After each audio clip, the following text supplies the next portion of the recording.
یا ایها النبی اے نبی قل لازواجک قل لمن فی ایدیکم قل تورت ویا لمن اغه چاہتا فی ایدیکم چستا پلاسونه کې دې من الاسرى د قیدیاننا کم قیدیان ستا پلاسونه کې دې ته ویا یعلم الله کچریوی پی جنی الله جل شانه فی قلوبکم استاسو پزړونو کې خیرا نیکی یؤتکم تاسو له بدر پی خیرا ډیر خو مما اخذ منکم د هغه سنه چې واغستل شول د تاسو نه ويغفر لكم او معاف کړی تاسو والله غفور رحیم او الله جل شانه بخون کی رحم کون کی دے نن چې کوم آیتونه مبارکه دي د دې تعلق د هغه واقعي سره دي چې کله دغه قیدیان د دوانو جهانو سردار په خدمت کې د قیدیان پیش کړی شو په دغه قیدیانو کې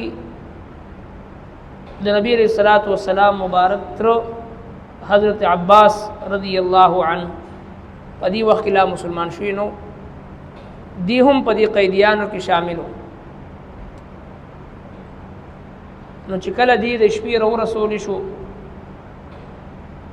پیغمبر علیہ الصلوۃ والسلام خپل تر چې په دې حالت کې وکړو نو ټول شپه خوب له نور دو صحابه کرامو ته پوښتنه کو چې یا رسول الله تاسو ته خوب ولې نه درځي ارشاد فرمایل چې زما دې تر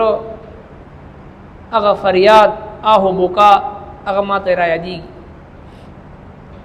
نو صحابه کرامو داغي چې کوم لاسونه وغیرہ تړل شو هغه کولو او نبی علیہ الصلوۃ والسلام ته راوستو هغه نه بعد پیغمبر علیہ الصلوۃ والسلام چې آرام فرمایل او چې کله د فدیه جمع کولو مقراغي حضرت عباس ته هم ویل شو چې ته هم خپل فدیه چې هغه جمع کا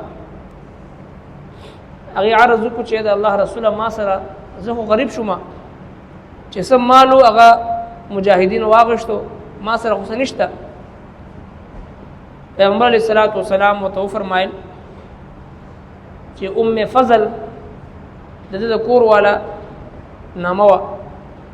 چې هغه کوم سونه خخ کړی دا د هغه سونې نه فدیه ورکا حضرت عباس تعجب کې پریوتو حیران شو او عرض کو چې دا الله رسوله دغه سونې چې کوم مونږ پزمکه کې خخ کړی دی یو ما ته علم دی او یو زما بیبي ته علم دی دریم کس ته دغه علم نشته تاسو ته دا چا خبر وکړه پیغمبر علیہ السلام فرمایل چې ما ته رب کائنات د دې خبرې اطلاع راکړه نو د حضرت عباس رضی الله عنه پزړه کې ایمان او یقین دا راغی چې دا پیغمبر بالکل برحق دی په دې کې هیڅ قسمه شک او شبهه نشته دی نو حضرت عباس فرمایل چې څومره سونا معنا مجاهدین واغشت دي په دې جنگ کې د دینه د فدیه واغشتل شي پیغمبر علیہ السلام فرمایل چې کوم د جنگ دوران کې مجاهدین الله سره راغلي دي نو هغه مال غنیمت دي هغه نه فدیه نشي ورکولي لہذا د دینه علاوه چې کوم استعمال دي د هغه نه فدیه ورکړي نو حضرت عباس هم د مکی د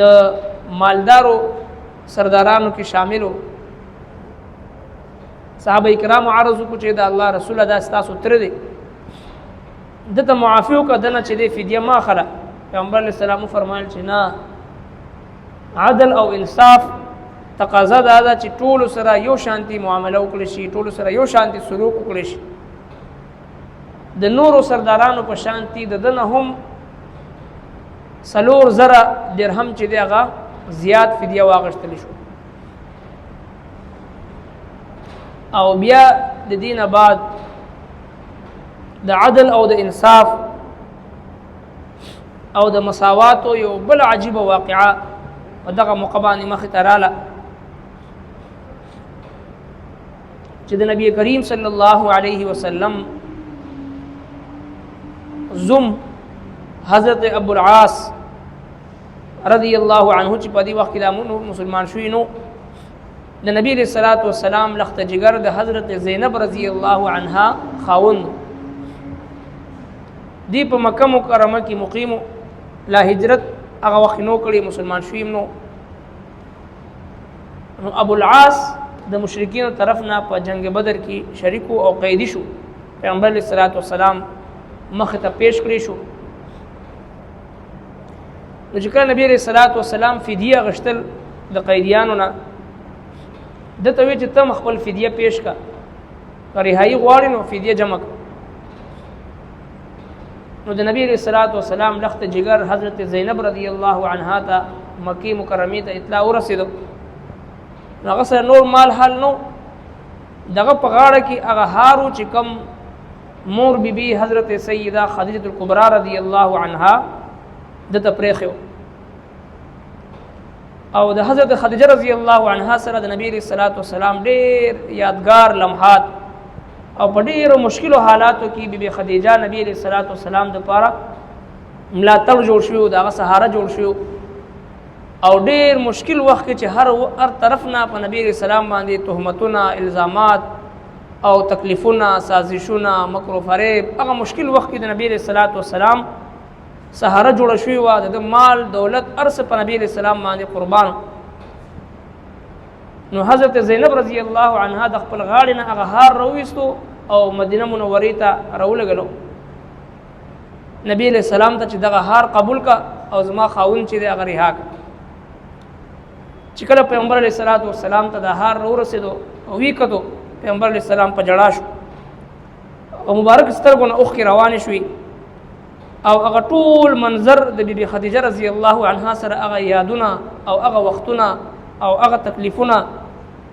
هغه ورته یاد شو د نبی علیہ السلام مبارک سترګو نه اوښ کې روانې شوې صحابه کرامو چې وکتو نبی علیہ السلام ته وفرمایل چې زما صحابو که تاسو ټول په دې باندې راضي چې زه خپل لخت جگر ته خپل لور ته دغه هار واپس کم ځکه دغه د مور یو یادګار هار دی د دې نه علاوه سره سمال حال نشته صحابه کرامو ته فرمایل چې یا رسول الله زمون جان مال هر څه په تاسو قربان بالکل تاسو ته اجازه ده تاسو دا هار چې دې ته واپس کړئ نو دې ته چې کله دا هار واپس کړی شو دا غي نه رسته بیا حضرت ابو العاص رضی الله تعالی عنہ چې دغه مسلمان شو او بیا مکه مکرمه ته مدینه منوره ته بیا هجرت وکړ دا دو آیتونه مبارکات دغه قیدیانو په باره کې دوی ته هدایات دي یا ایها النبی اے نبی قل لازواجک قل لمن فی ایدیکم قل تورته ویا لمن هغه چاته فی ایدیکم چې ستا په لاسونو کې دي من الاسرى د قیدیانو نه کم قیدیان ستا په لاسونو کې دي ته ویا یعلم الله کچریوی پی جنی الله جل شانه فی قلوبکم استاسو پزړونو کې خیرا نیکی یؤتکم تاسو له بدر کې خیرا ډیر خو مما اخذ منکم د هغه سنه چې واغستل شول د تاسو نه ويغفر لكم او معاف کړی تاسو والله غفور رحیم او الله جل شانه بخون کی رحم کون کی دے وان یریدوا کچری دوی اراده وکړي تاسو دی خیانت کا تاثر د خیانت فقد خان الله یقینا دوی خیانت کړي د الله سره من قبل الدين وړاندې هم فامکنا بیاغا قابو در پر تاسو ته منهم پدوی باندې والله علیم حکیم او الله جل شانه علم والا حکمت والا دی حضرت عباس رضی الله عنه فرمای چې دغه آیتونه زمون په باره کې نازل شوې دي چې الله رب کائنات زمون زړونو ته وکړو چې په دې موقع باندې مونږه د ایمان وروړلو فیصله وکړه نو زمون چې کوم مال حال هغه په دغه جنگ کې ولګیدو او هغه د مال غنیمت په تور باندې مسلمانانو لاس ته ورغی نو مونږه د زړه د اخلاصه ایمان قبول کو اسلام قبول کو نو الله رب العالمین په دې آیتونو کې موږ سره دا وعده وفرمایل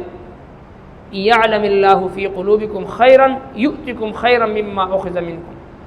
الله تبارک وتعالى په تاسو کې خیر وویني ان تاسو زړونو کې تاسو نیت صفاوي نو تاسو ته به د اغنا زیات خیر درکې چې کم تاسو نه غشتل شوی دي او دا خو په دنیا کې درکې ويغفر لكم او تاسو به معاف چې هر څومره تاسو نه غلطیانې مخکې شوي وي نو هغه به تاسو ته معاف کړي. همغسې شوه یو هغه وخت چې حضرت عباس رضی الله عنه سره د خپل د ځان خلاصولو دپاره چې دی فدیې مال نو او بل هغه وخت راغی چې 10 غلامان او چې کله مال غنیمت راغی د یو جنگ نه پیغمبر علیه الصلاۃ والسلام ته فرمایل د صدر خورکه صحابه کرام براتل هغوی ته دغه صدرونه به ډکولو د جواهراتو نه د سونې نه مال و دولت نه. حضرت عباس رضی الله عنه چې راغی ورته فرمایي چې دا صدر ډک او اوچتې که هغه بیا دومره مال حال ورکو نبي علیه السلام چې هغه بیا اوچتولی نه شو. عرض وکړو چې یا رسول الله یو کس را سره که چې دا کوره پورې را سره ورسوي. داسې حالات بیا الله تبارک وتعالی په هغوی باندې راوستو. او دویم ویغفر لکم د آخرت هغه انعام د دنیا سره سره الله جل شانه د آخرت د مغفرت وعده هم ورسره کړې ده. والله غفور رحیم ځکه الله جل شانه بخون کې رحم کوونکی ذات دی. بیا هم که په هغوی کې څوک داسې کسان چتوي چې د خیانت اراده وي نو مؤمنانو دپاره تسلي ده. که دوی کې داسې څوک کس وي چې هغه تاسو سره آینده دپاره د خیانت اراده لري نو تاسو ما بندگانو ته پرېښي نه فقد خان الله من قبل دی مشرکینو مخکې هم تاسو سره خیانت کړې ده. فامکن منهم الله رب العالمین تاسو ته په دوی باندې قابو درکړی دی تاسو ته په دوی باندې اختیار درکړی دی غلبه یې درکړې ده. ځکه الله رب العالمین چې کومې فیصلې کوي والله علیم علم والا دی او حکمت والا ذات دی.